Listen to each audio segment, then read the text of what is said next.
Good morning friends. तो next lecture है कुंभ कामला। कालांतरात खरीभूता गृच्छा स्यात् कुंभ कामला। कालांतरात એટલે કે ક્રોનિક સ્ટેજ છે એક પ્રકારની. વિચ ડેવલપ્સ વેન ધ કોસ્ટ shakhashrita kamala last for more than 1 year.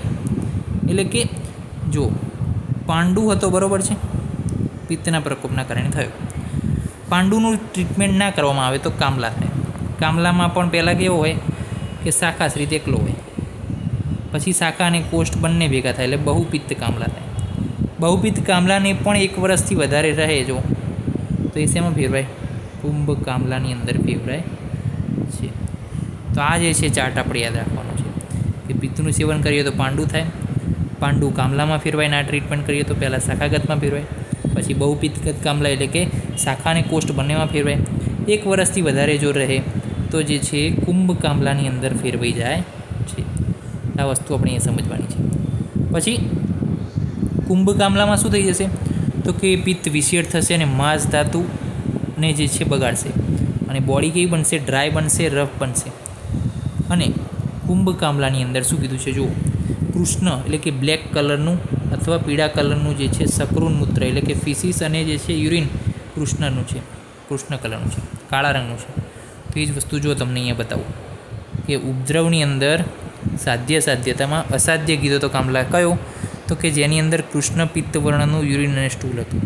તો એ કેવો થઈ જાય છે? કુંભ કામલા પછી અસાધ્ય થઈ જાય છે. જુઓ, અત્યધિક શોધ હોય, વૃક્ષતા હોય, પર્વભેદનો મતલબ કે સંધિ જે જોઈન્ટ્સ છે, જે નાના જોઈન્ટ્સ છે એની અંદર શું થાય? ભેદ એટલે કે પીડા થાય છે, પેઇન થાય છે.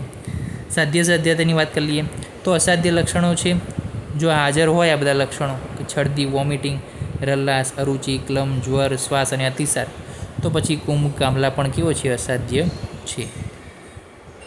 ઓકે, તો આ પ્રકારનું જે છે કુંભ કામલાની અંદર વર્ણન આપેલું છે. પાનકી વિશે પણ આજે અભ્યાસ કરી લઈએ. તો પાનકીની અંદર શું કીધું છે?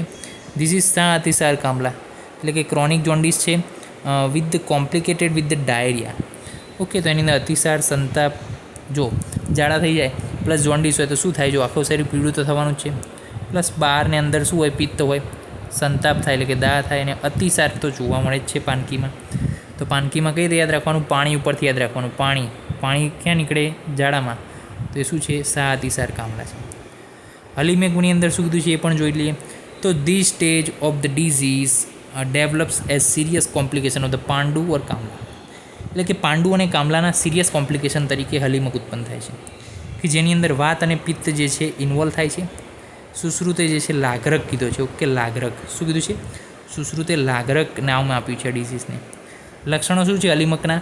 તો હરિત શ્યાવ પિત્ત વર્ણતા એટલે કે લીલો, હરિત એટલે કે પીળો, શ્યાવ એટલે કે બ્લેકિશ. આ જે છે પિત્ત યલો છે, ગ્રીન કેમ થાય? તો કે સાઇનોસિસના કારણે. ઓકે, મે બી. તો હરિત, શ્યાવ અને પિત્ત વર્ણનું જે છે શરીર થાય છે.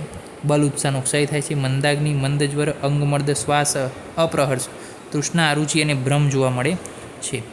તો આટલા જે છે લક્ષણો એની અંદર જોવા મળે છે. હલીમકની ચિકિત્સા શું છે? સ્નેહન બાય યુઝિંગ માહિસ ઘૃત એટલે કે માહિસ ઘૃતનો જે છે ઉપયોગ કરી અને સ્નેહન કરવાનું છે.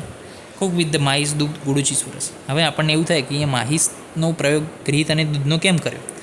તો માહિસનું જે દૂધ અને ઘી છે બળકારી છે, નિદ્રા પણ સારી આપે છે, કફવર્ધક છે. તો આપણે અહીંયા એ તો જોવે છે કારણ કે બળ શું થાય છે આની અંદર? ઘટે છે. બળ ઘટે છે તો પછી આપણે બળનું વધારવું છે તો માહિસ ઘૃતનો ઉપયોગ કર્યો સ્નેહન માટે. વિરેચન કરાયું ત્રિવૃત ચૂર્ણ યુ in the amalaki swarasa use કરીને યાપન બસ્તી આપી કારણ કે શરીર શું છે? શરીર સ્ટેબલ રહે, કે જે રોગ થયો છે એની અંદર શરીર શું થાય? સ્ટેબલ રહે. એટલા માટે યાપન બસ્તી બળ આપે. અગસ્ત્ય હરિતકીનો પ્રયોગ આપ્યો. વાત પિત્તનાશક, મધુર રસ પ્રધાન આહાર જોયું? મધુર રસ પ્રધાન આહાર વાત પિત્તનાશક. કેમ? કારણ કે કફને વધારે કફ વધે તો બળ વધે, બળ વધે તો ઉત્સાહ વધે, અને ઉત્સાહ વધે તો ઇમ્યુનિટી વધે.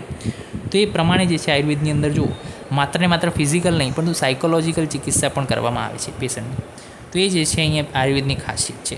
તો હલીમકની અંદર આજનો જે છે લેક્ચર અહીંયા પૂર્ણ થાય છે. નેક્સ્ટ લેક્ચરમાં મળીશું નવી વિગતો સાથે, નવા ડિઝીઝની વિગતો સાથે. ત્યાં સુધી રજા આપશો. જય હિન્દ, જય ભારત, જય આયુર્વેદ, જય ધન્વંતરી. નમસ્કાર.